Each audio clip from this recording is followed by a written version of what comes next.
Hello दोस्तों, आप सभी को मेरा नमस्कार। दोस्तों, आप सभी का एक बार फिर से अपने यूट्यूब चैनल राज एजुकेशन हेल्थ में सभी का स्वागत है। दोस्तों, आज हम बात करने जा रहे हैं रीट परीक्षा भर्ती परीक्षा 2020 के 21 के बारे में। दोस्तों, आज के इस वीडियो में हम हिंदी सब्जेक्ट में रीट लेवल 2 31 से 60 तक के जो क्वेश्चन हैं उनकी बात करने जा रहे हैं, जो कि रीट परीक्षा 2018 में पेपर में आ चुके हैं। इन प्रश्नों को दोस्तों हम हल सहित हल है वो व्याख्या सहित करेंगे दोस्तों इन सभी प्रश्नों को। तो दोस्तों, अगर ये वीडियो पसंद आए तो इसको लाइक शेयर कमेंट करना बिल्कुल न भूलें। दोस्तों, शुरू करते हैं आज का ये वीडियो। दोस्तों, सबसे पहला प्रश्न है आज का और 31वां प्रश्न है। दोस्तों, 1 से 30 तक के जो प्रश्न थे वो बाल विकास एवं शिक्षा शास्त्र से संबंधित थे, जिनको मैंने इसका वीडियो बनाकर अपलोड कर दिया है। दोस्तों, आप उसका लिंक है वो डिस्क्रिप्शन में देख सकते हैं, आप वहां जाकर उसको भी दोस्तों देख सकते हैं। बहुत ही अच्छे तरीके से संपूर्ण पेपर को 1 से 30 तक के जो प्रश्न थे उनको समझाया गया है। दोस्तों, 31वां प्रश्न है, मैं केवल इसीलिए यहां आया हूं, वाक्य में कौन सी अशुद्धि है? तो दोस्तों, इस प्रश्न का उत्तर है हमारा हो जाएगा ऑप्शन नंबर 1, अवयव संबंधी जो अशुद्धि है। प्रस्तुत कथन में अवयव संबंधी अशुद्धि है। यहां कथन का उपयुक्त रूप मैं इसलिए यहां आया था। तो दोस्तों, जो केवल शब्द आया है ये क्या है? यहां अशुद्धि के रूप में आया है।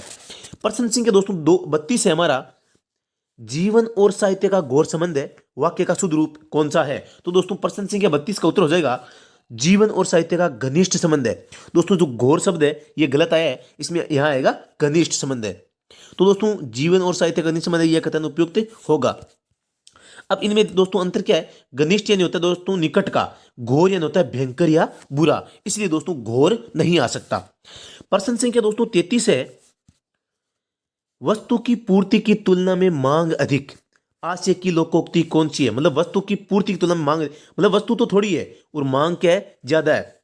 ऊंट के मुंह में जीरा, ऊंची दुकान फीके पकवान, एक अनार 100 बीमार, आधा तीतर आधा बटेर। तो दोस्तों, प्रश्न संख्या 33 का उत्तर हो जाएगा एक अनार 100 बीमार। दोस्तों, अनार तो एक है और बीमार 100 हो गए। अभी दोस्तों, बीमार और अनार का क्या संबंध है? दोस्तों, जब भी कोई व्यक्ति बीमार होता है तो दोस्तों उसे अनार है वो खाने के लिए दिया जाता है। तो दोस्तों, अनार एक होगा तो लोग कहने मैं भी बीमार हूं, मैं भी बीमार हूं, मुझे अनार दीजिए, मुझे अनार दीजिए। ये एक प्रकार की दोस्तों क्या है? लोकोक्ति है। तो दोस्तों, आगे बात करें तो इस आशय को व्यक्त करने वाली लोकोक्ति एक अनार 100 बीमार होगी। आगे है प्रश्न संख्या 34 है, घास काटना, मुहावरे का सही अर्थ बताइए। कुछ भी असर न होना, कठिनता पूर्वक कार्य करना, गैर जिम्मेदार होना, गुणवत्ता का ध्यान रखे बिना जैसे तैसे काम निपटाना। तो दोस्तों, प्रश्न संख्या 34 का उत्तर हो जाएगा घास काटने का मतलब क्या है? दोस्तों, नंबर 4 हो जाएगा, गुणवत्ता का ध्यान रखे बिना जैसे तैसे काम निपटाना। दोस्तों, इसके अलावा मैं बताऊं कि ऊपर आया था लोकोक्ति, यह है मुहावरा। दोस्तों, मुहावरे और लोकोक्ति में अंतर क्या होता है? मुहावरा दोस्तों हमेशा वाक्यांश होता है, मतलब वाक्य का अंश होता है, और ये किसी भी सेंटेंस में, मतलब किसी भी वाक्य में, वाक्य के प्रारंभ में, मध्य में और अंत में कहीं पर भी आ सकता है। जबकि दोस्तों लोकोक्ति है एक पूर्ण वाक्य होता है और ये दोस्तों किसी भी वाक्य में अंत में, केवल अंत में जुड़ता है। इसके अलावा दोस्तों, जो लोकोक्ति क्या होते हैं? लोक उक्ति जो लोगों के द्वारा बनाई गई है, समाज में जो निर्मित होती है, उसे दोस्तों लोकोक्ति कहा जाता है। लोकोक्ति का निर्माण है वो स्थानीय भाषा के अनुसार होता है। दोस्तों, आगे बात करें दोस्तों, प्रश्न संख्या 35 है, विद्वान सब जगह पूजा जाता है, वाक्य में प्रयुक्त हुआ है। सर्वनाम, संज्ञा, विशेषण, क्रिया विशेषण। प्रश्न संख्या 35 का उत्तर हो जाएगा दोस्तों विशेषण। विद्वान सब जगह पूजा जाता है। विद्वान सब, यहां सब आ गए, जगह पूजा जाता है, वाक्य में रेखांकित स्थल पर विशेषण का प्रयोग हुआ है, यह परिणामवाचक विशेषण का रूप है। दोस्तों, आगे प्रश्न संख्या 36 है दोस्तों, उद्बोधन विधि का उपभेद नहीं है। जो उद्बोधन विधि है उसका भेद नहीं है। दृश्य विधान, अभिनय, कहानी, अनुवाद। तो दोस्तों, प्रश्न संख्या 36 है, इसका उत्तर हो जाएगा अनुवाद। दोस्तों, जो उद्बोधन विधि है उसके कौन कौन से प्रकार है? दृश्य विधान है, अभिनय है, कहानी है, ये तीनों क्या उद्बोधन विधि के उपभेद है। जबकि जो अनुवाद है ये इसका भेद नहीं है। आगे प्रश्न की बात करें दोस्तों, प्रश्न संख्या 37 है, व्याकरण शिक्षा स्वतंत्र रूप से किस विधि में नहीं दी जाती है? जो व्याकरण शिक्षा की बात हो रही है स्वतंत्र रूप से किस विषय में नहीं दी जाती? भाषा संसर्ग विधि, आगमन विधि, निगमन विधि, पाठ्य पुस्तक विधि। तो दोस्तों, प्रश्न संख्या 37 का उत्तर हो जाएगा भाषा संसर्ग विधि। दोस्तों, इसमें जो है स्वतंत्र रूप से किस विधि में नहीं दी जाता? भाषा संसर्ग विधि, इसमें व्याकरण शिक्षा है वो नहीं दी जाती। व्याकरण शिक्षा स्वतंत्र रूप से आगमन, निगमन व पाठ्य पुस्तक विधि द्वारा दी जा सकती है। व्याकरण की शिक्षा है वो आगमन, निगमन और पाठ्य पुस्तक विधि के द्वारा दी जा सकती है। आप जानते होंगे आगमन, निगमन, पाठ्य पुस्तक विधि क्या होती है। दोस्तों आगे प्रश्न बात करें, प्रश्न संख्या हमारा 38 है। बी.एस. ब्लूम ने शिक्षा में कौन सा नवीन आयाम दिया है? बी.एस. ब्लूम, दोस्तों आपको पता होगा बी.एस. ब्लूम ने कौन सा आयाम दिया है? मूल्यांकन आयाम दी है दोस्तों। आगे बात करें दोस्तों, बी.एस. ब्लूम ने शिक्षा में मूल्यांकन उपागम नामक आयाम दिया। इसके अंतर्गत विचारों तथा सामग्रियों के मूल्य पर निर्णय किया जाता है। आगे बात करें, बी.एस. ब्लूम ने शिक्षा में 6 नवीन आयाम दिए। कौन कौन से दिए? मूल्यांकन, संश्लेषण, विश्लेषण, अनुप्रयोग, समझबूझ व ज्ञान। तो दोस्तों आपको ध्यान रखना है कि जो ये 6 आयाम है कौन कौन से हैं? मूल्यांकन, संश्लेषण। अगला प्रश्न दोस्तों 39 नंबर प्रश्न है। विश्लेषणात्मक विधि में प्रयोग होता है शब्द से वर्ण, वर्ण से शब्द, शब्द से वाक्य, वाक्य से पैराग्राफ। तो दोस्तों विश्लेषणात्मक विधि के अंतर्गत शब्द से वर्ण का प्रयोग किया जाता है। शब्द से वर्ण का मतलब है ऑप्शन नंबर 1 है, करेक्ट हो जाएगा दोस्तों।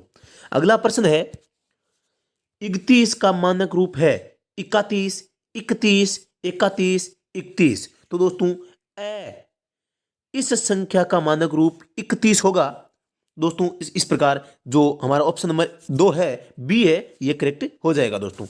अगला प्रश्न है प्रश्न संख्या 41 है। वर्तनी की विधिवत शिक्षा का ज्ञान किस स्तर पर हो जाना चाहिए? वर्तनी, दोस्तों वर्तनी की बात हो रही है प्राथमिक स्तर पर, उच्च प्राथमिक स्तर पर, माध्यमिक स्तर पर और उच्च माध्यमिक स्तर पर। वर्तनी संबंधी सही ज्ञान प्राथमिक स्तर की कक्षाओं में ही प्राप्त हो जाना चाहिए। वर्तनी का मतलब है शुद्ध वर्तनी है, जो आप उसको जो उच्चारण करते हैं, पढ़ते हैं उसको, तो उसकी बात हो रही है। आगे बात करें दोस्तों, प्रश्न संख्या 42 है। भाषिक सामग्री है मूल विषय वस्तु, प्रत्ययों, शब्दावली, मूल विषय वस्तु एवं प्रत्यय। तो दोस्तों जो प्रश्न संख्या 42 है इसका उत्तर हो जाएगा ऑप्शन नंबर 3 शब्दावली। भाषिक सामग्री कौन सी है? शब्दावली। प्रश्न संख्या दोस्तों 43 है। बुलेटिन बोर्ड होता है, बुलेटिन बोर्ड श्रव्य सामग्री, दृश्य सामग्री, दृश्य श्रव्य सामग्री, कोमल सामग्री। तो दोस्तों बुलेटिन बोर्ड को नोटिस बोर्ड या पिन बोर्ड के नाम से भी जाना जाता है। यह एक प्रकार की दृश्य सामग्री होती है। तो दोस्तों आप सबको पता है बुलेटिन बोर्ड पर क्या होता है, जैसे मतलब एक ऐसी पट्टी सी होती है और दोस्तों इसमें जो सामग्री है वो लिखी हुई रहती है और इसको हमें पढ़ना होता है। ये होता है बुलेटिन बोर्ड दोस्तों।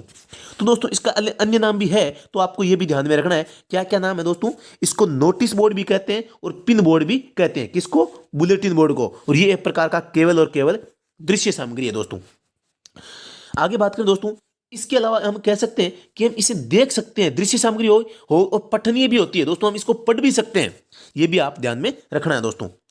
अगला प्रश्न है प्रश्न संख्या 44 है दोस्तों। अधिक विश्वसनीय परीक्षण होता है शिक्षक निर्मित परीक्षण, मौखिक परीक्षण, आत्मनिष्ठ परीक्षण और परमापीकृत परीक्षण। तो दोस्तों परमापीकृत परीक्षण को सर्वाधिक रूप से विश्वसनीय परीक्षण माना जाता है। प्रश्न संख्या 45 है दोस्तों। CCE में व्यापकता का आशय निम्नांकित से नहीं है। दोस्तों सीई विषयों की व्यापकता, उपकरणों की व्यापकता, दायरे की व्यापकता, प्रश्नों की व्यापकता। तो आपको बताना है आशय निम्नांकित में से नहीं है। सीईसी पद्धति के अंतर्गत विषयों की व्यापकता, उपकरणों की व्यापकता और मूल्यांकन के दायरे की व्यापकता को लिया जाता है। तो दोस्तों इसमें व्यापकता किसकी हो गई? विषयों की हो गई, नंबर 1 सही होगा।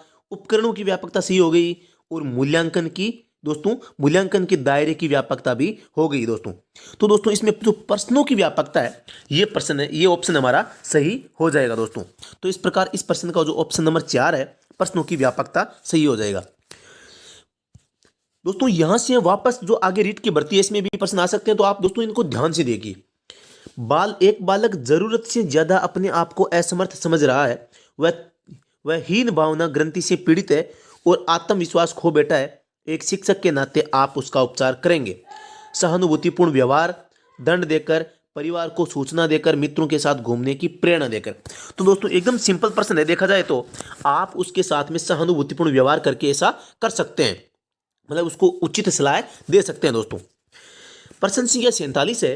वस्तुनिष्ठ प्रश्न का प्रकार है वस्तुनिष्ठ, आलोचनात्मक प्रश्न, विश्लेषणात्मक प्रश्न, मिलान प्रश्न, व्याख्यात्मक प्रश्न। तो दोस्तों आप एकदम सिंपल प्रश्न देखा जाए तो वस्तुनिष्ठ का मतलब होता है कि जहां विकल्प दिए हुए हों। तो दोस्तों आपको मिलान प्रश्न में विकल्प दिए हुए होते हैं, तो मिलान प्रश्न, विकल्प चयनात्मक प्रश्न, सत्य असत्य प्रयोग वाले प्रश्न वस्तुनिष्ठ प्रश्नों के अंतर्गत आते हैं। तो दोस्तों आपको बहुत ही ज्यादा ध्यान रखना है कि जो वस्तुनिष्ठ प्रकार के प्रश्न होते हैं कौन कौन से होते हैं। तो दोस्तों मिलान, जो विकल्प चयन होता है, सत्य असत्य होते हैं, ये तो तीनों प्रकार के प्रश्न कौन से हैं? वस्तुनिष्ठ प्रश्न है।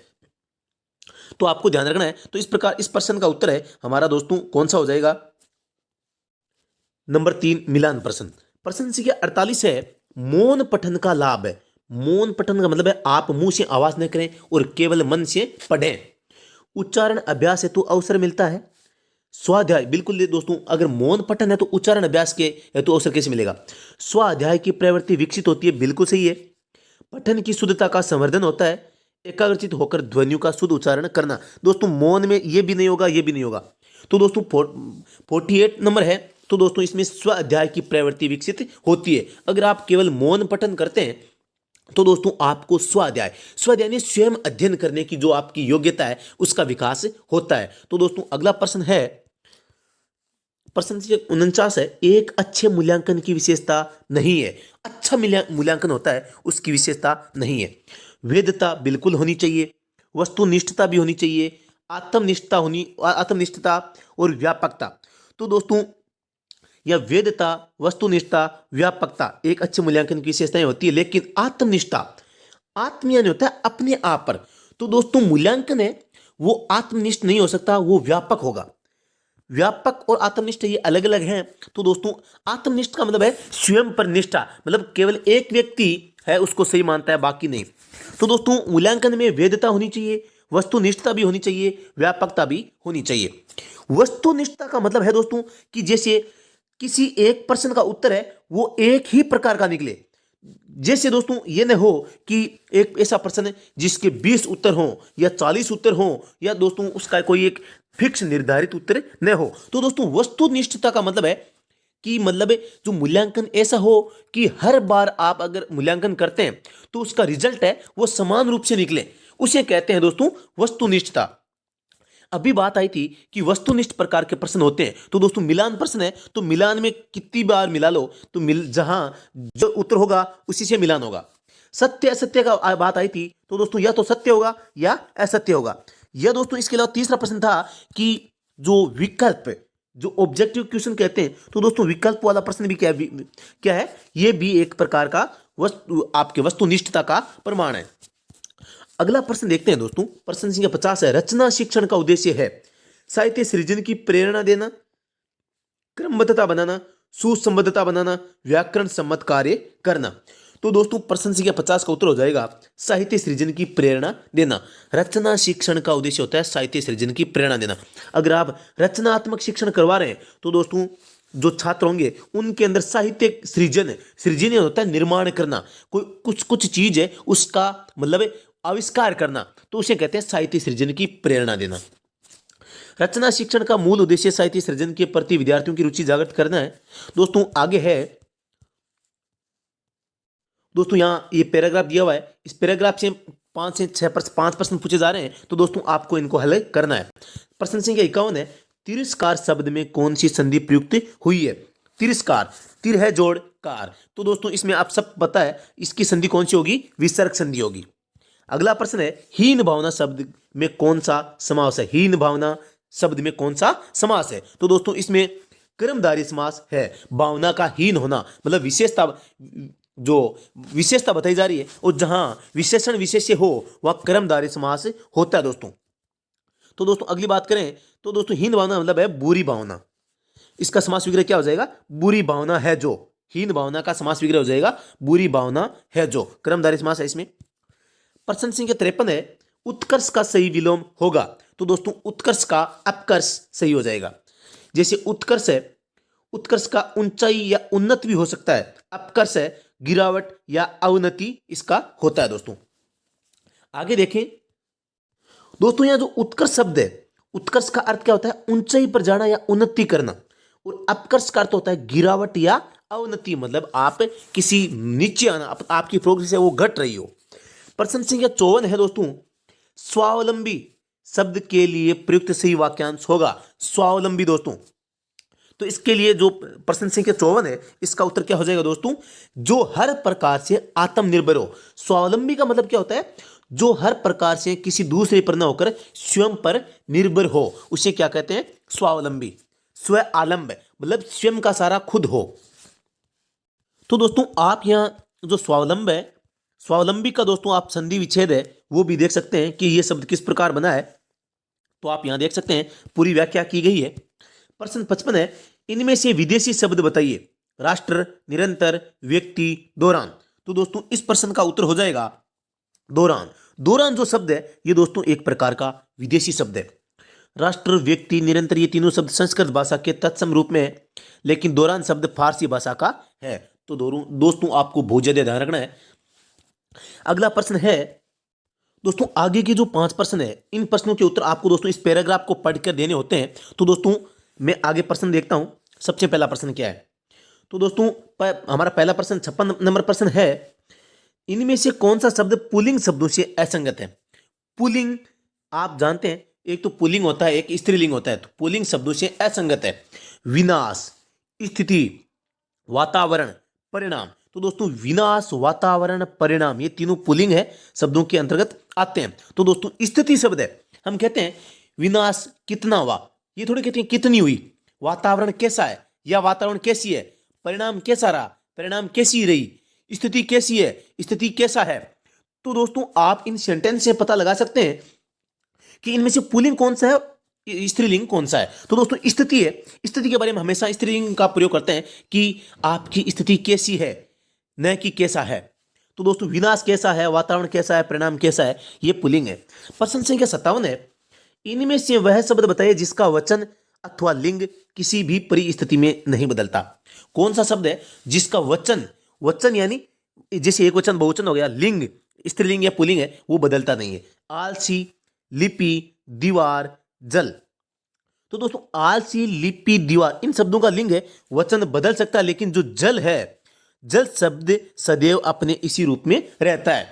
तो दोस्तों अगला प्रश्न देखते हैं। दोस्तों प्रश्न संख्या 58 है, उपयोगितावाद शब्द का सही अर्थ बताइए। वह सिद्धांत जिसमें किसी भी वस्तु की उपयोगिता बताई जाए। मौलिक उत्पत्ति का सिद्धांत, अधिक से अधिक लोगों का अधिक से अधिक हित साधन धर्म, उपयोग में लाने का भाव। तो दोस्तों आपको बताना है उपयोगितावाद। तो दोस्तों आपको नाम से ही पता चल रहा होगा कि इसका मतलब क्या होता है। उपयोगिता मतलब उपयोग, सबसे अधिक उपयोग की बात हो रही है। इसका ऑप्शन नंबर 3 है, करेक्ट हो जाएगा। अधिक से अधिक लोगों का अधिक से अधिक हित साधन धर्म। प्रश्न संख्या दोस्तों 59 है, 59 प्रश्न है। 1 मिनट थोड़ा छोटा कर देता हूं मैं। 59 है, यदि हम अब भी नहीं संभले तो उसके विनाशकारी परिणाम शीघ्र सामने आएंगे। वाक्य में कौन से काल की प्रयुक्ति हुई है? यदि हम अब भी, दोस्तों ध्यान से ना, नहीं संभल पाए तो उसके विनाशकारी परिणाम, उसके विनाशकारी परिणाम शीघ्र सामने आएंगे। तो आसन भूतकाल, संदिग्ध वर्तमान, अज्ञात वर्तमान, संभाव्य भविष्यतः। तो दोस्तों प्रश्न संख्या 59 का उत्तर हो जाएगा संभाव्य भविष्यतः। दोस्तों इसमें आप देख रहे हैं विनाशकारी परिणाम शीघ्र सामने आएंगे, तो इसमें कौन सा है? संभाव्य भविष्य। दोस्तों अगला प्रश्न देखते हैं। प्रश्न संख्या 60 है, सभी चौराहों पर बहुत भीड़ रहती है। वाक्य में रेखांकित शब्द का अर्थ बताइए। चौराहों पर, 4 मंजिलों का भवन, वह स्थान जहां 4 रास्ते मिलते हो, चारों तरफ देखने वाला, एकाधिक स्थान जहां 4 रास्ते मिलते हैं। तो दोस्तों इस प्रश्न का उत्तर हो जाएगा ऑप्शन नंबर 4, एकाधिक स्थान जहां 4 रास्ते मिलते हैं। तो दोस्तों सभी चौराहों की बात हो रही है दोस्तों, तो चौराहों का मतलब है। तो दोस्तों अगर बी ऑप्शन अगर हम करते हैं तो दोस्तों यहां केवल चौराहा होता है। तो दोस्तों यहां है चौराहूं, तो मतलब इसका क्या है? एक से अधिक स्थान है, मतलब ये बहुवचन में। दोस्तों रीट में आप अगर हिंदी सब्जेक्ट ले रहे हैं तो दोस्तों आपको इस प्रकार की गलतियां पकड़नी होंगी।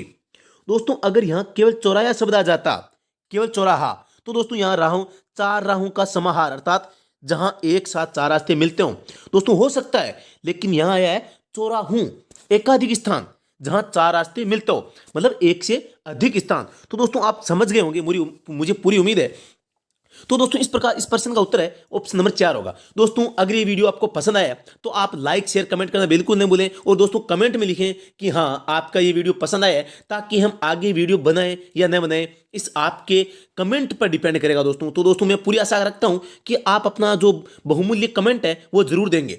तो दोस्तों फिर से मिलते हैं नेक्स्ट वीडियो में, अभी के लिए इतना ही। जय हिंद जय भारत, धन्यवाद। दोस्तों मैं आपको बता दूं कि जो SST लेवल 2 रीट इसकी बात कर रहे हैं, तो दोस्तों इसमें जो बाल विकास और शिक्षा शास्त्र का टॉपिक है उसको हमने अपलोड कर दिया है दोस्तों। अगर आपने नहीं देखा तो उसको जरूर देखें, और इसके बाद में दोस्तों जो SST के 60 प्रश्न आएंगे उनको भी मैं जल्दी लेकर आ रहा हूं दोस्तों। तो दोस्तों आप पूरे पेपर को देख लीजिए, पूरे पेपर को समझिए कि किस प्रकार के और कहां से प्रश्न बनते हैं। तो दोस्तों आप इसके आधार पर प्लान कीजिए। जो दोस्त नए हैं उनको बहुत ही ज्यादा प्लानिंग की आवश्यकता है, क्योंकि दोस्तों रीट परीक्षा बार बार नहीं आती, इस बार भी बहुत बड़ी भर्ती है वो आपके सामने आ चुकी है। दोस्तों आपको प्रत्येक चीज़ है वो प्लान के तहत करना है। तो दोस्तों प्लान बनाने के लिए आपको पता होना चाहिए कि प्रश्न कहाँ से और कैसे बन रहे हैं। तो दोस्तों जय हिंद जय भारत, राम राम साहब।